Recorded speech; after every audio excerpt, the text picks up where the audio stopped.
My name is Eli Turner, Federal Fire Lookout Officer, stationed in the Loxa District, up near the border of Idaho and Montana, a stretch of wilderness that doesn't make headlines, doesn't show up in travel guides, and sure as hell doesn't welcome tourists with trail maps and marked campsites.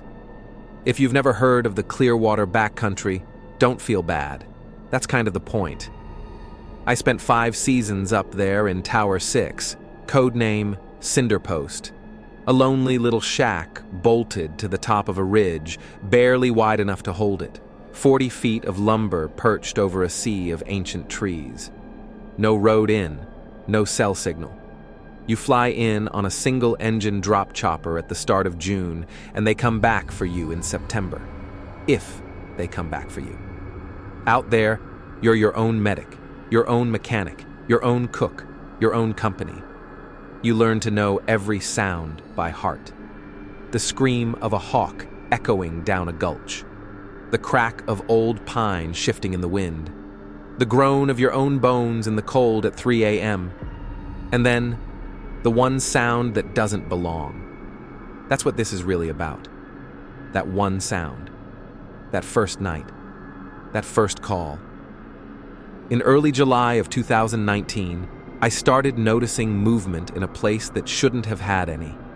South Ridge, marked on our maps as a wildlife burn zone, wiped clean by a fire 5 years earlier.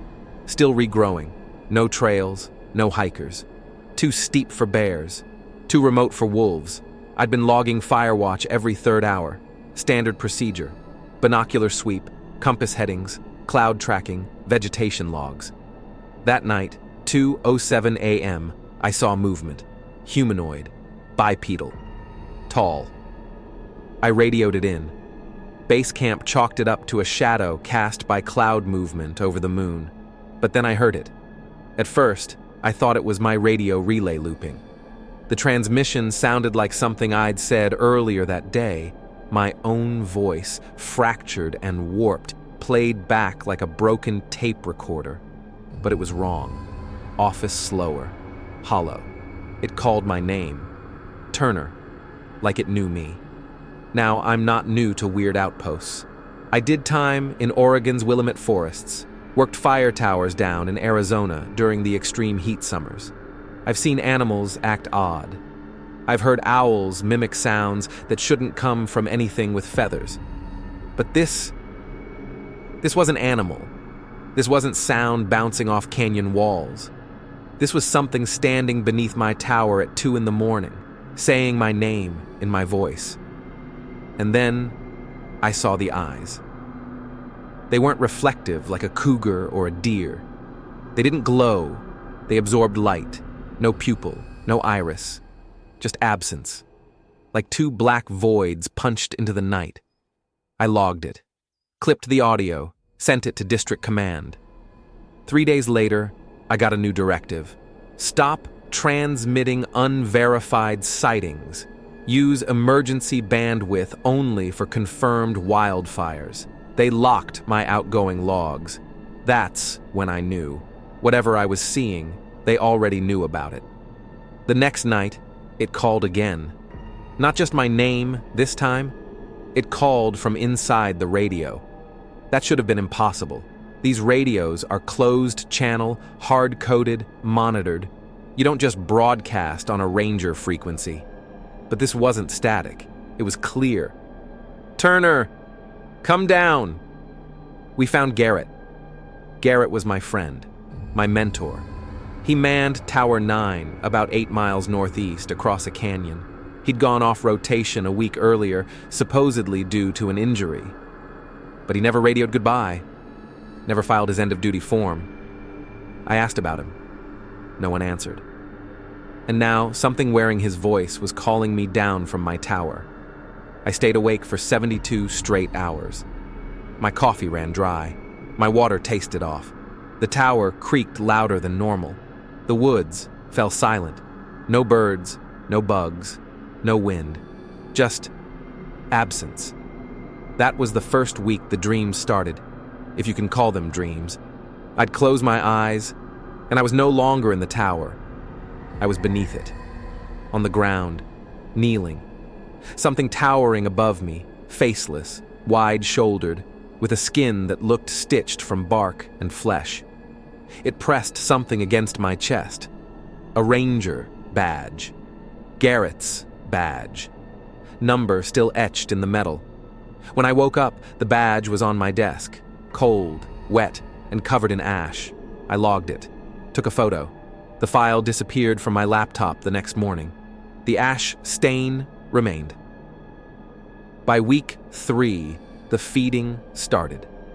At first, I didn't understand what I was seeing. Circles of animals arranged around the base of the tower, foxes, owls, deer, all laid out perfectly still, no signs of trauma. Just placed, as if by hand, as if offered. And then, they started disappearing.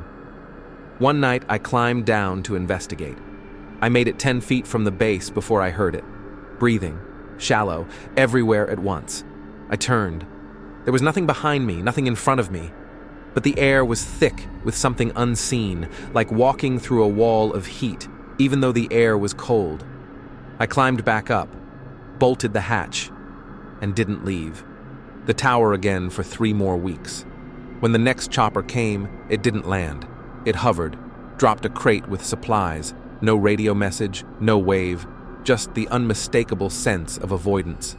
Inside the crate, a new sidearm, extra ammo, a file folder, unmarked, no agency header.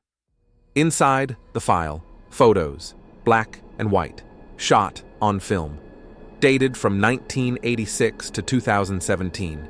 Dozens of towers, dozens of faces, all staring up at something in the sky, or something just out of frame. And one photo, tucked in the back, burned at the edges.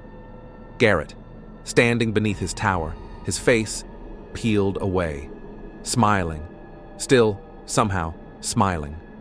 I destroyed the folder. They sent another one 3 days later, this time with a note. Feeding cycles repeat every 7 years. It's been 7. Don't interfere. The nights got longer. The calls became constant. It started mimicking other voices. My mother, my old girlfriend, my forestry supervisor. Each voice calling me to come down. Each voice ending with the same phrase. They're feeding now. But the worst part? I answered once. Just once. "Who are you?"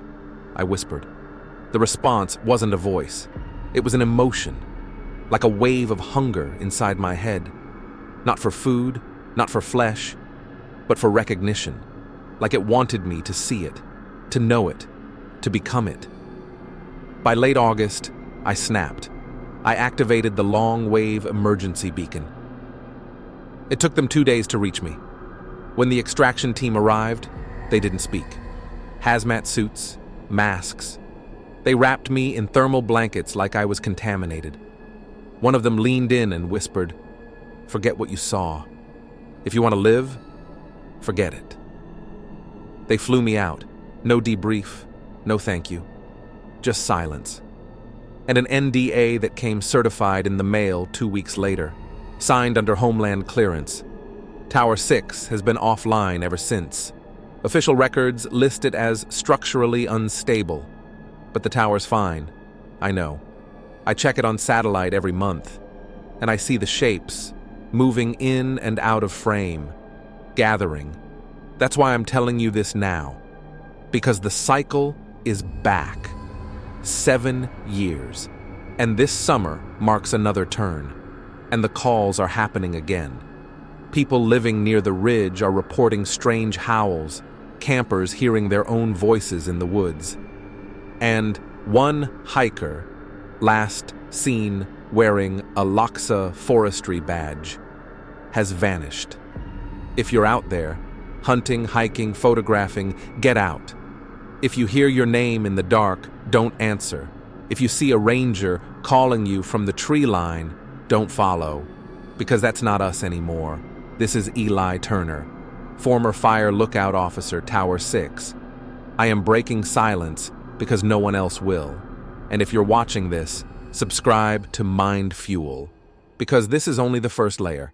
And what lives beneath Tower 6 is still hungry. You don't take a job like this unless part of you wants to disappear. No audience, no rush hour, no applause, just time and silence, and a never-ending ocean of green. Scattered across the map like forgotten punctuation marks, fire towers rise like skeletal sentinels over the canopy. Some are ancient and rusting, built in the 1940s with nails the size of fingers.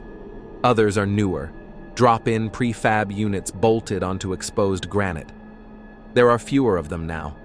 Budget cuts, drones, satellite imaging. But those machines don't catch what a trained eye sees. They don't hear when the woods go quiet. Only we do. And lately, we've been hearing things we can't explain. It started quiet. A slow increase in alerts. A subtle uptick in anomalies. Bird migration patterns off course. More bear sightings, but no tracks. And then the hikers started disappearing. One here, one there. No screams, no signs of struggle, just gone. Then came the reports of voices calling from places where no one should be. Unverified, unconfirmed, and yet consistent. Tower logs began to cross-reference strange activity between stations, and all of it, every single report, came back to the same region. The Loxa Ridge, specifically Tower 6. But Tower 6 was empty. No ranger had been posted there in 5 years, and still, logs continued to appear. Encrypted recordings, GPS data that led nowhere, and a name that kept surfacing again and again. Evan Harper, ranger, fire lookout, age 49, 18 years in the job, never filed a misconduct report, never missed a call-in, until now. Evan had been assigned to Tower 9, the next closest station to the now abandoned Tower 6. He volunteered for the post after another ranger backed out last minute. Said he got a bad feeling. The paperwork shows that Evan checked in as required, logged his first sunrise, measured his wind patterns, filed his first lightning report. Then, on the morning of July 3rd, 2024, he initiated an unauthorized voice log. What follows is a transcription. It was never intended for public record. Evan Harper, Tower 9, 14 minutes past 4. Everything's quiet out here this morning. Real quiet.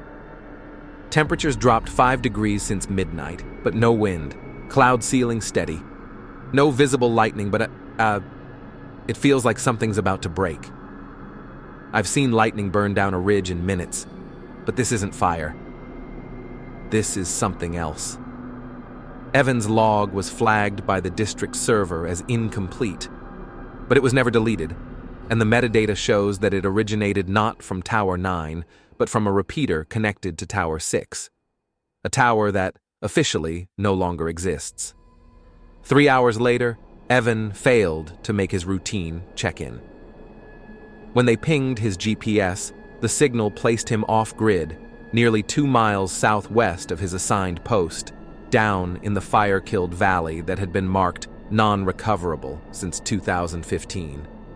That's when Command initiated Protocol Greyfall. Most civilians have never heard of it. It doesn't show up in Ranger handbooks. It isn't listed in FEMA manuals. But when a trained lookout leaves their post without a wildfire, storm, or injury, and when the last known coordinates fall within certain restricted regions, Greyfall activates. That morning, a 5-man response team was dispatched. They didn't find Evan, but they found his log recorder buried 3 inches deep in the ash, still recording, and the audio it captured has never been released to the public until now. Still watching me every time I turn around. No birds anymore, just those. They look like trees. Until they move. I keep hearing my own voice out there, but I haven't spoken in hours. It's in the ground, under the ash. I felt it. It's. In the weeks that followed, 3 more rangers went dark. 2 were recovered. alive, but unresponsive. The third left a note scratched into the side of his tower wall. I thought the forest was sleeping. It's not. District Command shut down all active towers in the Clearwater sector. Official cause: increased fire risk. But no fires were reported, no weather alerts, and those of us who worked those ridgelines for years, we know the signs. We know when something's changed, and this wasn't fire, it wasn't storms, it wasn't wildlife, it was the forest itself, watching, listening, waiting, and whatever it had been waiting for was waking up again. This is MindFuel. The story you're about to follow is based on declassified ranger logs, voice entries recovered from sealed devices, and survivor accounts released under whistleblower immunity. Names and coordinates have been left intact as verified by U.S. forestry records from 2002 to 2024. What you hear may challenge your understanding of what's natural and what's been allowed to live unnoticed beneath our forests. Subscribe now, because the story is far from over, and in the next chapter, you'll hear what came after dark. Evan Harper was a professional. He wasn't the kind of man to scare easy. 18 years on the job changes you. You stop flinching at broken branches in the dark. You don't jump when the wind shifts or the wood groans beneath your boots. But in the second week of his post at Tower 9, Evan started writing things in his logs he'd never written before. And he started using phrases that don't appear in any field manual. Something's off. The woods feel louder, without making a sound. There's a weight to the air now, like something holding its breath. It began slowly, small observations spread over days, isolated, innocuous, until you line them up. And then the picture becomes harder to ignore. July 6th, 2024. Evan logs his first irregularity. Unregistered campfire, sighted along a ridgeline designated uninhabited since the 2017 landslide. No hikers had been permitted within 3 miles of that slope, and yet the flame was steady, bright, stoked like someone was tending it. He radioed it in. No patrols were dispatched. He observed the fire for over 2 hours, and then, just like that, gone, snuffed out in a blink. No smoke, no embers, just darkness. The next morning, he went down to investigate. Found nothing. No footprints, no ash, not even a burned patch of earth, like it had never been there at all. July 9th, he logs movement. 2 figures spotted through binoculars on the tree line west of his post, beyond the fire boundary. He described them as hikers, no visible gear, one taller than the other. When he hailed them through the long-range PA, they didn't respond, just turned, walked in opposite directions. He watched one disappear between the trees and the other, never moved again. He stared at it for over 30 minutes, no shift, no sway. Then, without turning, it simply wasn't there anymore. July 10th. Birds vanish, not 1 or 2, but all of them. He notes the absence at 5:40 a.m. No chirps, no wing beats, no sounds from the high canopy. Later that same day, he watches a hawk, mid-glide. Simply drop. Like something unseen pulled it from the sky. He climbed down the tower to locate the carcass. He found nothing, not a feather, not a trace, just a patch of flattened ferns, circular, 8 feet wide. Then came the eyes. At first, he thought it was a trick of the moon, a trick of distance. He logged it as possible wildlife encounter. Bipedal silhouette, seen at 3:12 a.m., single eyeshine reflection, roughly 9 feet off the ground. He used a rangefinder to verify the distance. It was standing still, exactly 107 meters from the tower. Too tall for elk, too narrow for bear, too upright to be either. He blinked, and it was gone.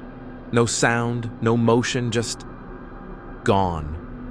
The following night, the same eyes returned, this time closer, 60 meters out, and there were two sets, side by side, both standing still, no movement, no blink. He watched them for 45 minutes. He wrote, "They're watching. Not curious, not afraid, just patient." July 13th. Something changes. His notes lose their structure. They become personal, reflective, uneven. I'm not sure how to describe it anymore. There's a smell now, like copper and mold. The deer are wrong. He was referring to 3 deer carcasses he discovered near the base of his tower, their necks bent backward, jaws torn wide, not ripped open, but held there, like they'd been arranged. Their eyes gone, but no blood. He photographed the scene, tried to send the images. Connection failed. Power flickered. He noted the timestamp glitch on his recorder. It jumped ahead 3 hours without skipping any footage. The footage simply looped.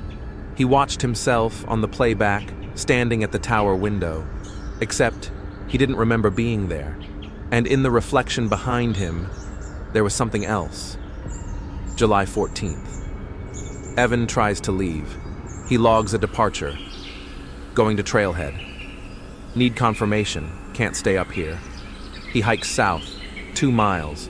The trail folds back on itself. He ends up back at the tower. No explanation. No sign of his tracks. Like the forest reset itself behind him. He tries again. Same result. Every path leads back. The map doesn't match what I'm walking. He writes, "I don't think this is a place anymore. I think it's become a thing." From this point forward, his logs get shorter. His handwriting deteriorates. He stops using full sentences. Voices at night. Sound like old friends. Don't respond. Don't look down. Southridge moving. And then silence. July 16th. No entry, no call-in, no movement. The feed from his repeater cuts out. When the emergency drone is sent in to verify, it returns with 3 frames of footage before the signal collapses. Frame 1, the tower, empty. Frame 2, a circle of ash, perfectly round, 30 feet wide, just outside the base. Frame 3, a figure, half seen, distorted by motion blur, standing on the edge of the platform. Looking up. The tower has remained unoccupied since. But multiple hikers have reported strange sights along the southern trail. Campfires where there shouldn't be any. A man calling for help in their own voice. And on one occasion, a woman reported seeing herself crouched at the base of the tower, smiling. The forest is changing. The signs aren't loud, but they're there, if you know how to listen. And Evan Harper was the first one who truly listened. What followed next was unlike anything the Rangers had ever seen. And what remains of him's there? Puanonai. 3 nights after Evan Harper's final transmission from Tower 9, another tower went dark, Tower 4. Perched high on a granite outcrop known as Razorback Ledge, Tower 4 stood just under 11 miles due east of Tower 9. Built in 1961, reinforced in 2008. It had one of the clearest vantage points in the district, and the man stationed there, Officer Daniel Hostetler, had been on assignment for over 9 seasons. He knew the terrain. He knew the sky. He wasn't easily shaken. But on the night of July 19th, Daniel stopped following protocol. He stopped checking in, and in his place came a recording. It's back again, same place, circling. It's not walking, it's gliding. I hit it with the spotlight, right in the face. It didn't blink. It smiled. Those were the last words ever recorded from Tower 4. What followed was a silence so complete it registered on seismic monitoring equipment as a dead frequency drop, something normally only caused by lightning strikes or physical destruction, except there was no storm. And when the emergency dispatch team attempted to raise Hostetler, there was no response. 7 8:40 a.m. July 20th. A helicopter was dispatched from the Lolo command post. Standard high-risk recovery, 4 personnel, thermal imaging, ground-penetrating LiDAR, and a secondary drone team in tow. The chopper arrived at Tower 4 at 8:12 a.m. The tower was intact, no signs of fire, no damage. But what they found wasn't absence. It was a message. The door to the tower was locked from the inside. No forced entry, no broken glass, no overturned furniture. But there were bloody footprints, not on the floor, not leading out the door, climbing the outside wall, straight up, from the ground to the edge of the tower's platform, barefoot, measured at over 19 inches long, spaced too far apart for human gait. No heel print, just the ball of the foot, like something walked entirely on its toes. And whatever it was, it had climbed all the way to the top. Inside the tower, the team found Daniel's gear, neatly packed, radio still tuned, spotlight functional, coffee half full, still warm, and his field notebook placed dead center on the observation table. Every page had been torn out, except one. It contained only a single sentence, written over and over and over again. "It's wearing my skin." They initiated an immediate airlift extraction. The area was sealed. Tower 4 was declared compromised. The surrounding 10-mile radius was marked Class Delta.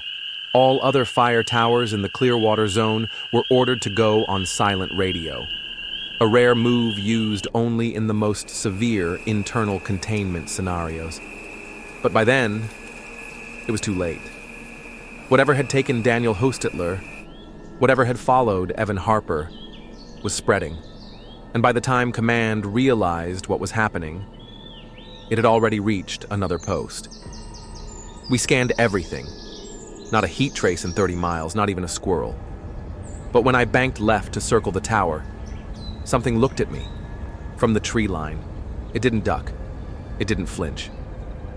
It just stood there, same height as the tower, just watching. I don't know what it was, but it knew what I was.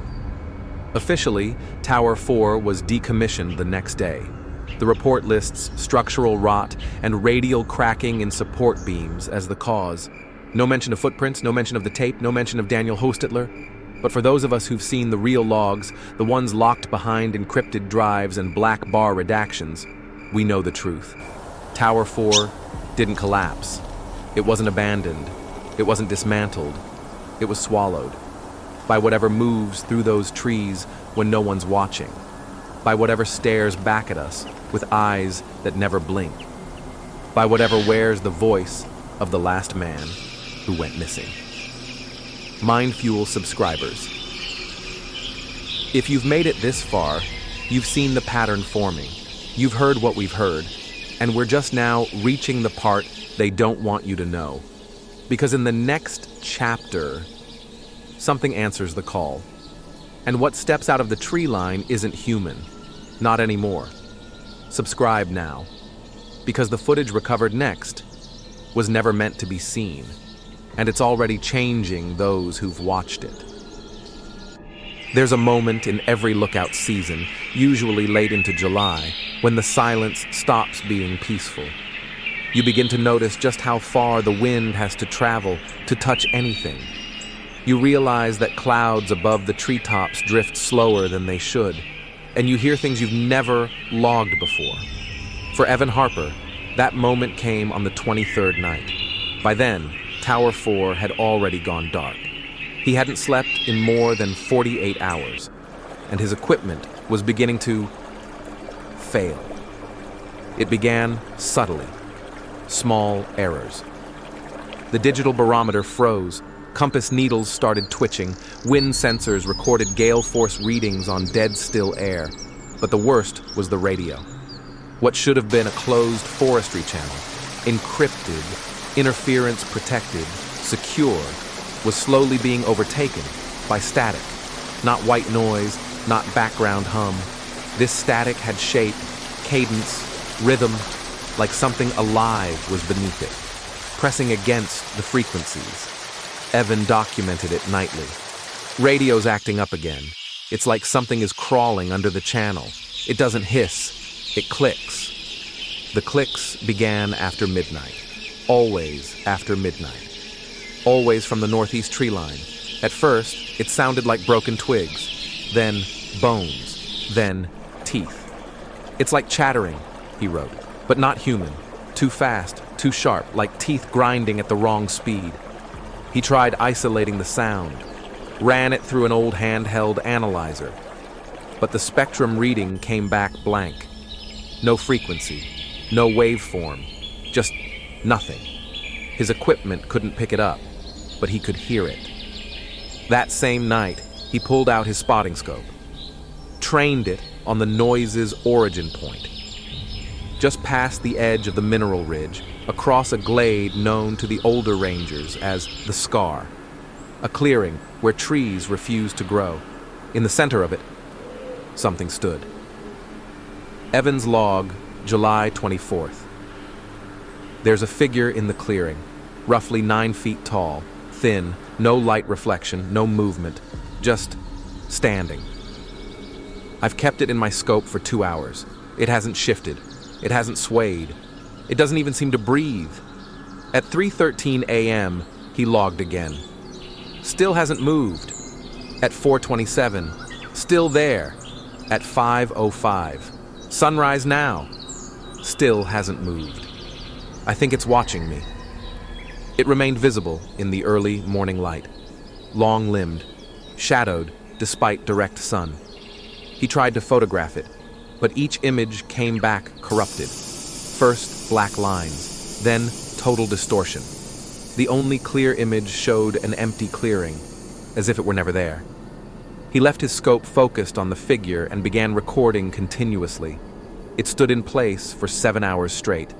Then, just before noon, it was gone. No retreat, no motion, just not there anymore. Evan rewound the tape, watched the last seconds in slow motion, frame by frame. Still there, still there, still gone. The recording ended with something new, audio distortion layered beneath the static. A pattern, almost like Morse code, but irregular. He sent a clip to his backup drive, labeled it DONOTPLAY, but he listened anyway. And this time, it spoke. It used his voice. Why are you watching? We see you too. Come down. You belong to the forest now.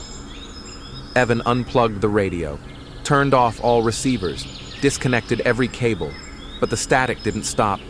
It was in the walls, in the floorboards, buzzing, clicking, like insects inside a wooden skull. He tried earplugs. Didn't matter. The noise was already in him. That night, he wrote his last full entry.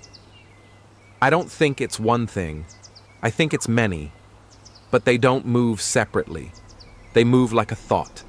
A single brain split between shadows. They know I see them now. They're outside, waiting. His final scribble written in the margin of the page. If I see myself again, I won't let it speak. The next night, Evan Harper's cabin lights blinked 3 times, then went dark. No more transmissions, no more logs, no thermal signature. But the tower's infrared sensor triggered at 4:06 a.m., recording a single shape standing at the base. And the forest went quiet. No birds, no movement, not even wind, just that figure, looking up. And in the audio that accompanied the sensor file, there's one final whisper, barely audible beneath the static. Let me back in. What stood at the foot of Tower 9 wasn't Evan, not anymore. We've obtained the original audio files. We've verified the logs. We've triangulated every coordinate. What's happening in these forests isn't fiction. It's been unfolding for decades. And now, the pattern is accelerating. This is MindFuel. If you've made it this far, You're already part of it. The watchers know who listens. Subscribe now, because in the next chapter, we hear what answered from inside the tower. And it wasn't alone. By the 26th night, Evan Harper stopped trying to call for help.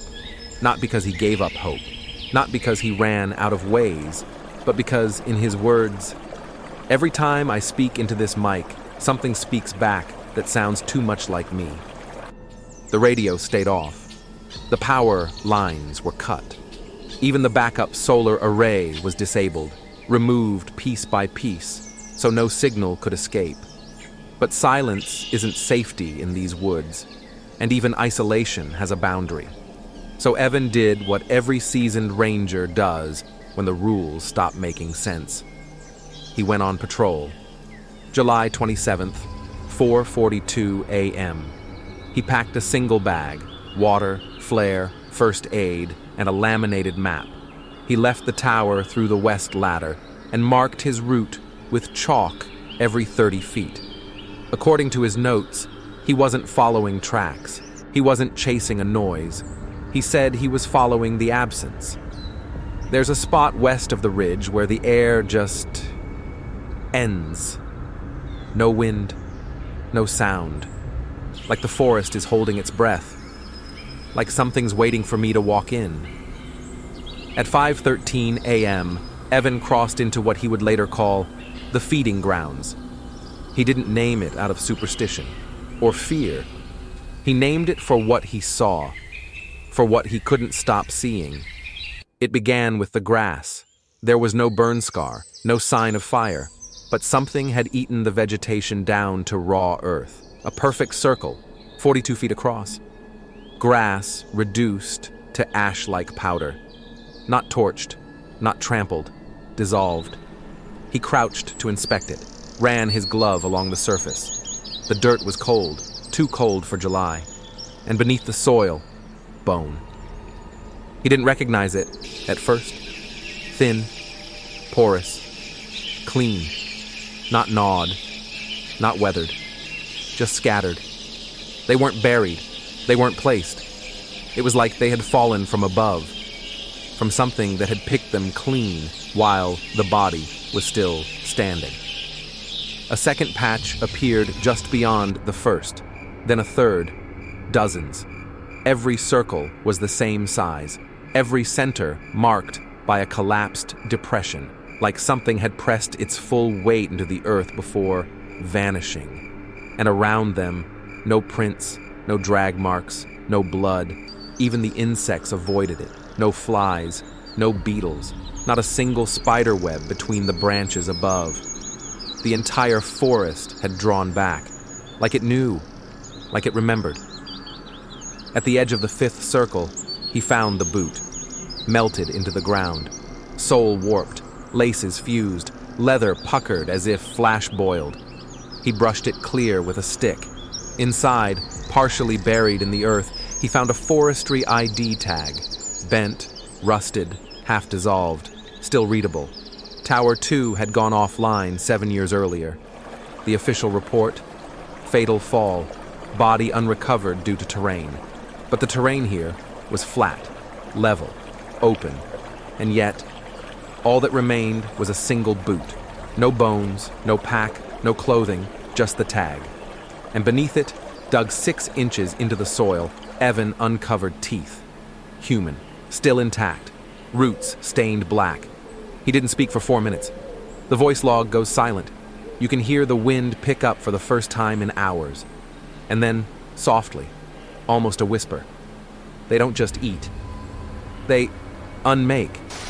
They take what's human and leave just enough behind to remember us by. Evan backed out of the clearing, step by slow step, never turning his back. He dropped chalk every 15 feet, but when he retraced his path, he only found 2 marks. The rest were gone, like he'd never walked there at all. In his final note before reaching Tower 9 again, he added something strange. No birds, still. But the trees were full. They were just watching. That night, the static returned. But this time, it wasn't clicks. It was laughter. Low, cracked, and far too close to the mic. When he replayed the audio, slowed it down by 50%. He heard words. Not yet, not yet, not yet. Feed comes first. The next morning, something had left a gift outside the base of Tower 9. A ring of human teeth, arranged perfectly. Inside it, a forestry-issued name patch, E. Harper. Command said they couldn't verify the footage. Said the patch must have fallen off a prior uniform. Said the teeth were likely animal. But they weren't. We've had the audio tested. The footage confirmed. And the patch? It wasn't old. It was still clean, still warm. As if someone or something wanted Evan to know what was coming next. This is MindFuel, and if you've stayed with us this long, you know the forest doesn't forget, and what it takes doesn't always stay gone. Subscribe now, because next Tower 9 there's no closure waiting at the end of this signal. No rescue team coming through the trees, no headline, no press release, just static. What happened in that forest wasn't an event. It was a pattern, one that repeats itself. Every few years, when the quiet gets too long, when the lull ends, when hunger returns. The question isn't how Evan Harper disappeared. We know that part. He ran, he bled, he warned us. The real question, the one that haunts us, is who or what stepped back into his tower after he was gone. Because something is still transmitting. And it sounds a lot like Evan, but it isn't him. The forest has always had rules. Don't stray from the marked trail. Don't go silent during your shift. Don't look too long at the tree line when it's still. But the rangers who survived, the few who still have their minds, they added one more. Never trust a voice that knows your name before you speak it. This is MindFuel. We archive the stories that come back wrong. We tell what they tried to erase. Subscribe now, because part 2 begins not with a rescue, but with a replacement. And he's already hearing things.